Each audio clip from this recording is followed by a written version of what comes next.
ఈ వీడియోలో నేను తిరుమలకు అలిపిరి నుంచి ఎందుకు నడుస్తారో చెప్తా. సో నేను చెప్పకముందే ఎవరికైనా తెలిస్తే చెప్పేయండి. Once upon a time Tirumala మొత్తం ఫారెస్ట్తో ఉన్న కొండ.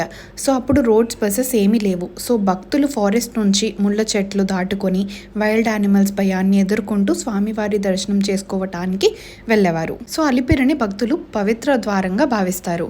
అలి అంటే ఆగిపోవడం, పిరి అంటే ఆరంభం.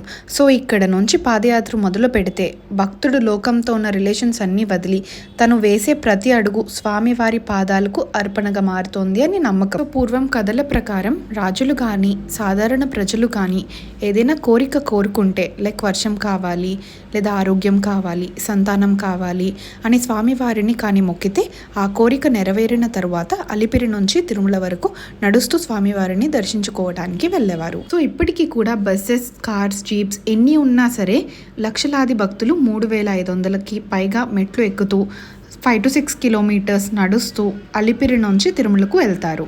ఎందుకంటే ఇది కేవలం పాదయాత్ర కాదు, ప్రతి ఒక్క అడుగు మనకి స్వామివారి పైన ఉన్న భక్తి, కృతజ్ఞత, ఆత్మశుద్ధి యాత్ర అన్నమాట. ఈ వీడియో కానీ మీకు ఇన్ఫర్మేటివ్గా అనిపిస్తే ఒక లైక్ చేసుకోండి. అండ్ మీకు నా వీడియోస్ కానీ నచ్చినట్టయితే ఫాలో చేసుకోండి.